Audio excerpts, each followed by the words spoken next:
Hey, welcome. I'm Jennifer Randall-Young, and if you found this show, chances are you've been Googling things at 2 a.m. that you can't say out loud to anyone else. This is The Life with an Alcoholic, a show for the woman who's been holding everything together while somebody she loves is falling apart. We don't talk about the alcoholic here, we talk about you. I'm going to give you real tools, honest conversations, and frameworks that you can actually use, whether you're staying, leaving, or just trying to remember who you were before all of this. Let's get into today's episode. All right, so hey, welcome. I'm Jennifer Randall-Young, and if you found this show, chances are you've been Googling things at 2 a.m. that you can't say out loud to anyone else. This is The Life with an Alcoholic, a show for the woman who's been holding everything together while somebody she loves is falling apart. We don't talk about the alcoholic here, we talk about you. I'm going to give you real tools, honest conversations, and frameworks that you can Pete Rubenis. actually I'm use, Chief whether Executive you're Officer of staying, Smart Recovery leaving, USA, or just which is trying the to remember who Smart you were Recovery before affiliate all of here, this. in the Let's United get into States. today's episode. We are part of a global movement of organizations that are implementing smart recovery around the world. We have just short of 1,500 meetings around the country, and a couple hundred of those are family and friends meetings to support the loved ones of somebody who's struggling with an addictive behavior. And I came to this work through my own journey to end my relationship with alcohol in 2017. I also grew up in a home affected by alcohol use, and that definitely informs my leadership of SMART and my passion for our Family and Friends program and wanting to get the word out about it to more folks in the hopes that they can tap into the empowering concepts that exist in our program. So very grateful to have this opportunity to share with you. SMART is my third career. I spent 10 years in the business world at PricewaterhouseCoopers, and then I spent 10 years running a Montessori school. And I'm apparently the kind of guy that likes to reinvent himself every 10 years. So we'll see if this career lasts longer than that. But yeah, I've got 4 young adult children and a wife and a new puppy. And I'm a runner, a native pollinator gardener, a birder. Those are some of the activities that I've filled my life with after giving up alcohol. So, that's me. Yeah, I love it. Yeah, I just joined you in the young adults. Children like young adults. It's a very new space for me to be in. Mm-hmm. It's going to be challenging. It's a reimagining of the relationship, right? Yeah, the empty nester is very real for me right now. So it's a challenging space for me to be in for sure right now. But so thank you for that introduction. This is I think we're all kind of, it's a great space. This is a great space for you to be in, and I think our listeners are going to learn a lot from you today. I think everyone has been affected in one way or another by alcoholism. Every time I tell my story, everybody is always like, oh yeah, I know somebody who knows somebody who knows somebody who knows somebody, because there's I always feel like for every one alcoholic, that one alcoholic has affected at least a handful of people. And so, was there, a particular moment when you realized that alcohol was no longer contributing to the life that you wanted? Yeah, it was a pretty obvious moment for me when my wife asked me to move out of our home temporarily so we could work on some things. And I decided that part of my journey would be giving up alcohol as I attempted to become a better partner, a better parent. And I wouldn't even choose the words better anymore. I was doing the best I could back then. I knew that that being more effective was possible, and so I had watched a family member actually stop drinking using Smart Recovery, and was really inspired by the changes I saw in their relationships with family members. That there was just a new understanding of where each person started and ended, and how effective communication worked, and it was just very inspiring. And so I decided to head to a SMART meeting the next day, and it became an important part of my journey to have people to share, kind of the struggle with, while I worked to build a different version of myself. But yeah, that was a pretty, it was an external force, as it often is for folks, that kind of helps you recognize the impact that it's having in your life. Yeah, it is for sure. What do you think it was about SMART that really was different, or made it, that pulled you in than other programs? Yeah, I think for me, the single biggest thing is probably the consistency of the concepts and the language with the concepts and the language that I was discussing in my therapist's office. So SMART is grounded in cognitive behavioral and motivational enhancement concepts from the world of behavior change. And, I didn't have to do any code switching between the mutual support group meeting space and my therapist's office. I was using the same language in both. So that evidence base, I think, was important. I think to some extent the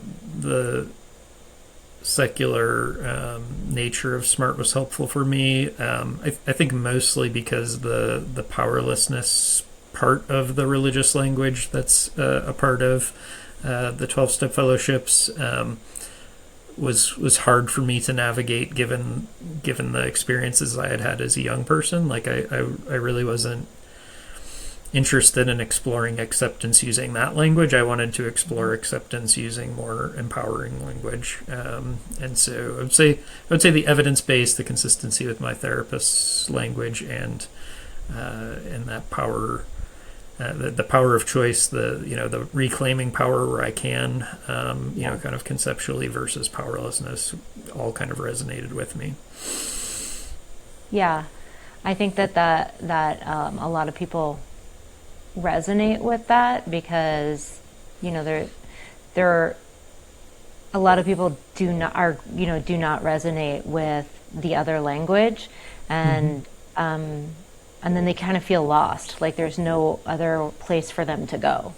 Yep. Yeah. I felt that way for sure. Yeah. And through this work, I've identified, the many other pathways that are available too. Like anytime I speak about SMART, I take the opportunity to mention Recovery Dharma and Women for Sobriety and Life Ring and Wellbriety and Young People in Recovery and She Recovers. And there's a whole host of different approaches with different language and different communities of people. And I don't care where people find support, as long as they find helpful support, right? So I always take the opportunity to mention as many pathways as I can when I'm talking with folks.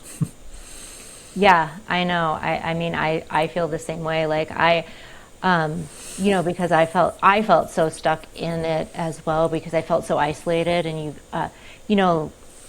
one group over another never really felt where I felt fit in, and then you feel so isolated, and you're just you just don't know where to go, and then you feel like you're because all these labels come on you as well, and then you feel even more isolated, that you just don't even want any help at that point. Like you're just stuck. Yep, for sure. Yeah. I guess, like when someone you love has a problem with alcohol, like how do you tell the difference between like truly supporting them and protecting them from natural consequences of their drinking? Yeah. So I like to refer to that section of our handbook when we get to it as the section formerly referred to as enabling, right? I'm not a big fan of the term enabling. I don't think it is like a kind way of describing, the attempt to help, and what we've come to understand is that there are behaviors that are productive and behaviors that are counterproductive in supporting the type of change that our loved ones need, and it can be really hard to choose the productive route rather than the counterproductive route, because the counterproductive route feels more immediately gratifying. If we feel like we're doing more to help our loved one, like you said, to protect our loved one,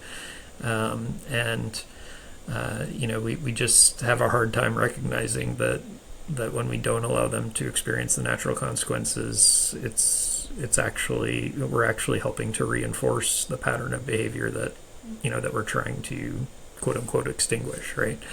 And so one of the things I love about SMART is that we evolve over time, and we just published the 4th edition of our 4-point handbook and the 2nd edition of our family and friends handbook in the last 2 years. And we added self-compassion as a concept early in both handbooks, because I think it's really important as we engage in a journey of thinking about how we can be more effective in interacting with our loved ones, to not beat ourselves up for what we've done in the past. We were doing the best we could at that point in time. It's really not helpful to dwell on something we did that that didn't work before, or that was maybe even working against us before. We can just acknowledge that, okay, that didn't work. I'm going to leave that in the past, and I'm going to focus on the present and the future, and kind of what I'm going to try to do differently going forward. And I can do everything, 100% right in terms of, effective and what evidence says will support behavior change in my loved one, and still, not get the outcome that I desire. And so developing that ability to feel compassion for myself, for both parties, for the person who's struggling with an addictive behavior and for us as the affected family members, is important. Yeah, and I love that. You don't use the word enabler, because I do that a lot too when I'm on my socials and stuff. Like I don't love that word at all, because I was doing the best I could in the situation that I was in. Like, you're in this very unusual situation, and there's no handbook for it whatsoever, and no. Anyone, I think, in that situation, just you don't know you're enabling at that point. You just feel like you're helping the person you love. And I'm a fixer. Like, there's different people in different places, and my husband was like ridiculously smart, worked at Microsoft with Bill Gates, like like VP of marketing at iHeart, like very, very smart man, and smart educated. I'm smart educated, and so like when he went deep and would go close himself off and binge drink, like I would go deep and try to figure it out. And I would figure out the symptoms. Like I would go deep and fix a symptom. Like in the back of my head, I would know I can't fix an alcoholic. Like I knew I couldn't fix that, but I would be like, I can fix a symptom, and I would dive in and look like fix it. Okay, I could diagnose a symptom, like okay, great, I can diagnose a symptom. Then I could fix the problem, and then it was just this vicious cycle of me diagnosing, fixing, diagnosing, fixing, diagnosing, fixing. Until one day, experience. And then until one day you just go, oh my God, what am I doing? And like you said, like you have a different word for it, but mine was like clarity. I had to find my clarity and come back and go, okay, I need to find who I am again. Like, but without this, because this has become my whole entire existence. Yep.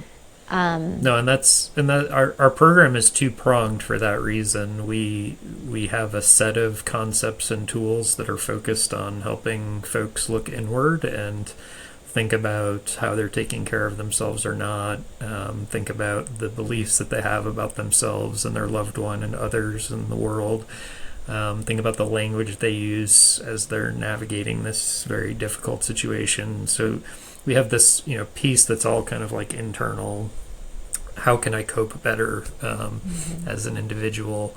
And I like to view that as capacity building work too, right? Like I'm better able to, if I'm able to interact with my loved one and able to communicate with my loved one as a part of their journey, I'm more likely to be able to be effective in what I choose to do there if I've taken care of myself than if I'm if I myself am underwater because of everything that I've taken on. So our handbook starts with the looking inward and the building capacity first on purpose, and then shifts to some skills that we can practice for communicating more effectively with loved ones as we choose. And I saw, just in kind of glancing through some of your material, I saw a lot of overlap in the things you talk about and what we talk about in our handbook. I mean, the idea of setting healthy boundaries, not as a way to punish or as a way to separate or exclude the loved one, but as a way of taking care of oneself and learning to express what's acceptable in my life. I as a whole human being deserve X, Y, and Z, and I'm going to communicate that effectively. And there are no right or wrong answers. That's one thing I love about SMART. It's a set of tools and concepts that we introduce to folks and encourage them to try things and see what helps, and see what doesn't help, and keep working with the things that do, and you'll have one person in a meeting who tries something 50 times and another person who only tries it twice, and both are valid, right? Like both choices are valid on the part of that affected family member. Because there is no shoulds. There are no shoulds in SMART. No, it is. It's really hard, and I think sometimes that's the hardest part. Sometimes for people to get through, at least when I'm talking to loved ones, is that differentiating the boundaries is like boundaries are yours. Right, not they're for you. they're for you, not ultimatums or boundaries for them, and that's really hard to understand when you at first, when you've been living with somebody for so long, when you think setting a boundary is, if you drink that, I'm not going to do X, Y, Z. When in reality, that's not a boundary. That's, that's a rule. Yeah, that's a rule. That's an ultimatum.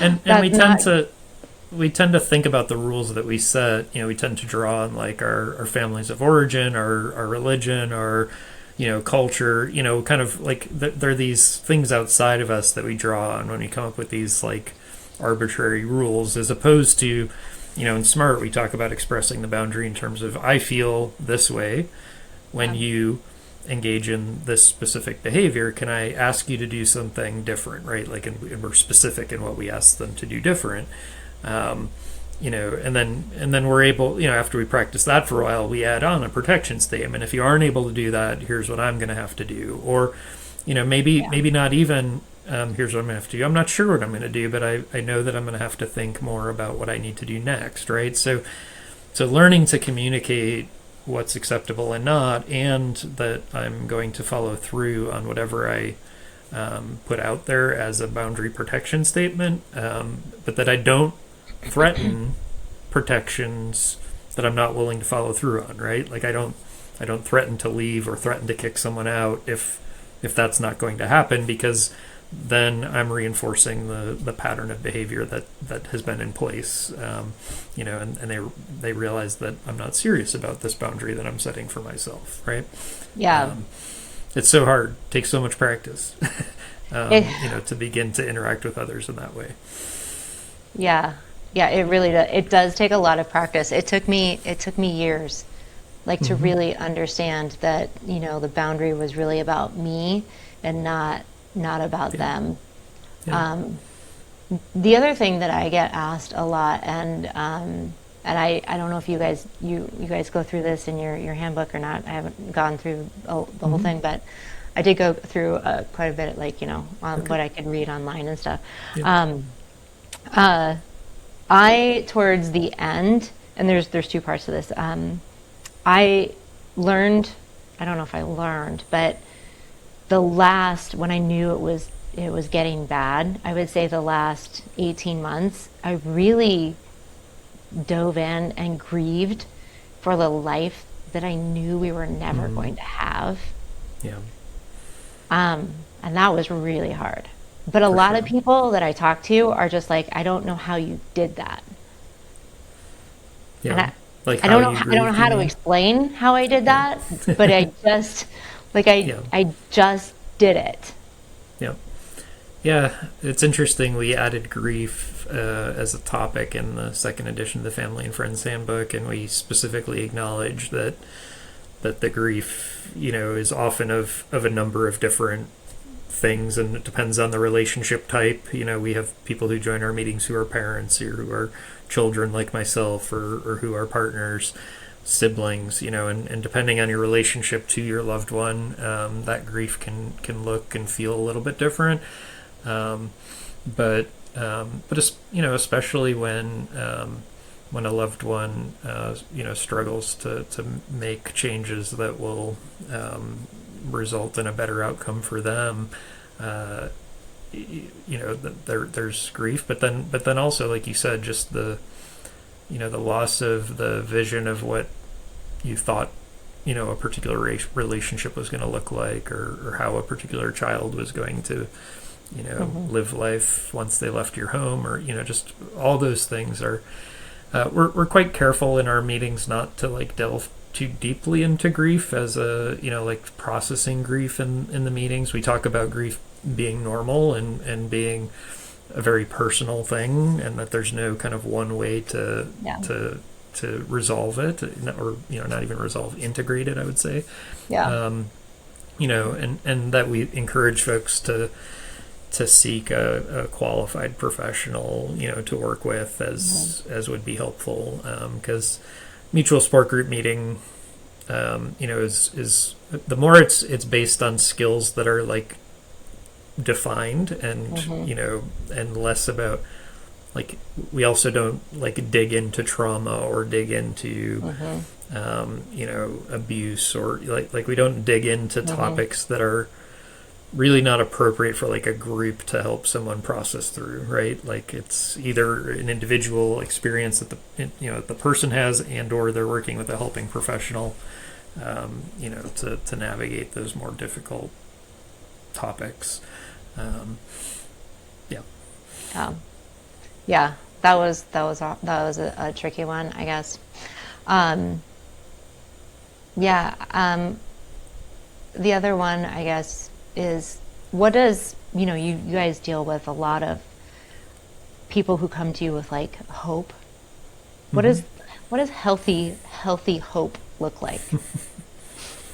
Yeah. Not that this is a loaded question, but No, I mean, so in SMART, we talk about the difference between hope, acceptance, trust, and it's very common to experience hope early in the process of somebody contemplating a recovery journey, right? So if somebody shows up in a SMART Family and Friends meeting because their loved one is attending a SMART recovery meeting, and they're wanting to kind of understand more and gain some language and skills to help their loved one navigate things more effectively, of course it's normal to feel hopeful. And what we know about behavior change is that changing any human behavior takes effort. And when a substance that interacts with the brain in the way that the substances like alcohol and other drugs do, it's that much more complicated. And lapse is often a part of the experience where somebody chooses to make a change. They practice doing things differently and experience a return to their old pattern temporarily. And that can feel really frustrating. Especially, I think you mentioned your husband being smart and you being smart. I think the smarter somebody is, the more frustrating it is for them to accept that they can't immediately do something perfectly that they've decided to do, right? I will say that the like a lot of the smart tools are designed to help you engage with we call it systems 1 and systems 2 thinking in our handbook. Systems 1 thinking being the automatic, kind of reptilian brain that like 95% of our behavior is just us automatically responding to our environment based on what we've learned previously, right? The 5% where we slow down and actually think about things, that's the part of the brain that we're trying to train ourselves to access in the moments where we're feeling an urge or a craving to use or behave as we once did. We're trying to have practiced engaging with a tool and a set of skills to slow us down to be able to make a choice rather than following the automatic path that our brain has developed for us. And the smarter a person is, the more I think ingrained that automatic thing is, right? Like I would agree. It's like my brain has figured out that this is the most effective path to the desired outcome, and it's gotten really good at doing it. And it's the better it's gotten at doing that, the more practice and repetition and trying to do things the other way it's going to take for that to become the new normal. But it's super frustrating for people, to recognize that it's not a learn at once and just start making a different choice. Like when we talk about reclaiming power and kind of reclaiming the ability to make a choice, there's no, I think a lot of people like to put like the word just in front of that it's just a choice, right? And nothing could be further from the truth. It actually is quite complicated and very hard to make that different choice. And there's some skills we can practice and some communities we can be a part of to support one another as we do that practicing, so that we have a chance of building a new pattern that replaces the old unhelpful pattern. The challenge is that old unhelpful pattern is always below the surface. I thought about that today. After lunch, I really wanted to stop and get a Reese's peanut butter cup again. And I thought about like how often I've been having this internal, kind of struggle with myself about whether to I would never buy like a box of Reese's peanut butter cups at BJ's and like have them on hand, in the house. But I will stop at a gas station and overpay for a 2-pack of Reese's peanut butter cups, when I give in to that momentary craving, to use that as, frankly, it's part of how I deal with stress and with, kind of the things in life that aren't certain for me, right? And I think the more we can identify like those things in our lives, maybe it doesn't involve alcohol or other drugs or gambling or pornography or whatever it is that a person might be struggling with that's addictive in nature. But sugar or exercise or work. Many of us have things that we engage with at levels that aren't what we want to. And when we can see those patterns in our own lives, sometimes that gives us more compassion as we work with our loved ones. I that totally makes sense, because there are a lot of times where you were in those situations, you're just on autopilot on both sides. And you just it's really hard to stop what you're doing and change your behavior. Hmm. Yeah. Yeah.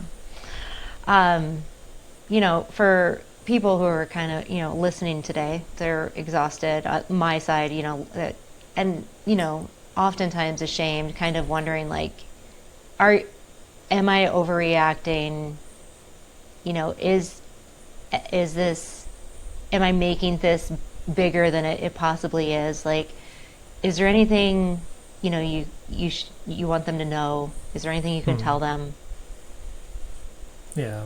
Uh, I think the main thing I would say is that I think that any arbitrary measure of whether something is a problem, an addictive problem, that's worth addressing or not, um, is unhelpful. For me, it's all about, is this behavior uh, impairing, the relationship that you want to have with the other person?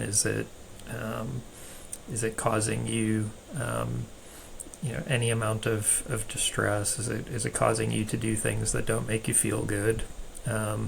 And if any of those things are true, then it's valid to want to practice a set of skills to help you be more effective at taking care of yourself Hmm. and telling your loved one what you need. Um, and I think I mentioned to you in my email that I'd probably go down this path at one point. But it's why I choose not to use the term alcoholic to describe myself or loved ones I know that struggle with alcohol, because um, for sure, there's a level of dependence on alcohol that it becomes obvious to everyone that somebody has a problem with alcohol. But I think there's no reason that we have to wait for the alcohol use to get to that point Hmm. before we start attempting to interrupt the pattern that isn't healthy, right? And I Hmm. think the more that we hold out this concept of, like, you know to me, it's is my loved one an alcoholic or not, is like a question that keeps people from making changes earlier when it's more possible to make changes. Right? Like, the longer the pattern goes on and the more the person is dependent on the substance, the harder it is to interrupt the pattern, right? So I like to just tell folks, you know, yes, you could look at, like, the number of drinks someone has in a given time period, and but like, most of us know how to game that. Like, I Hmm. only drank 2 beers a night, but they were 10% alcohol IPAs, right? So that Yeah. was actually equivalent to 4.5, beers a night, right? Yeah. Every night, right? And but I intellectually kind of, like, convinced myself that I had things under control because I was only drinking 2 beers a night, Yeah. right? Even though somewhere deep inside I knew that wasn't the case. Hmm. um, you know, or, even, like, can a person pause drinking for a week, and then go back to drinking? And, you know, and if you can pause for a week, you're not a true Yeah. alcoholic. You don't, if you don't experience significant withdrawal, you're not an alcoholic. Like, it's just it's a term that, and it also has a lot of stigma in our society too. And Hmm. so if people don't want to adopt that label, um, then they'll just not seek support because they feel like they Hmm. have to adopt it in order to get support, right? So for a lot of reasons, I've chosen not to use it for myself. To be clear, SMART is neutral on the question. We believe that people should be free to describe their experience however they wish. Some people are going to choose more medical, kind of language. Other people are going to choose more behavior based language. Um, some people aren't going to want to describe it at all, other than, I know I want to improve my life, and all of it's okay. Like, you get to decide Yeah. how you describe your experience. Yeah. I think a lot of people, I've told my story a lot Mm-hmm. on my channels and stuff. But I knew, I knew my husband was an alcoholic, but I never really admitted it or said the word until, he was in the ER. And Yeah. the doctor came out and just blatantly asked me how long has your husband been a drunk, and I literally was just like, it was like a slap in the face, and I was just like, oh, yeah, he is. Yep. Like, I mean, I knew he was. So for you, it was kind of like owning like something you had been kind of denying for a Yeah, while. like, you Yeah. know, like I knew it, like Yep. he knew it, like Yep. yeah, like we just never said it, you know, like Yep. you said, like it was just one of those things, like if we said it out loud, we would have to admit Yep. it, like, yeah. Yep. And so, yeah, it's one of those labels that Yep. comes with so much stigma with it. Yep.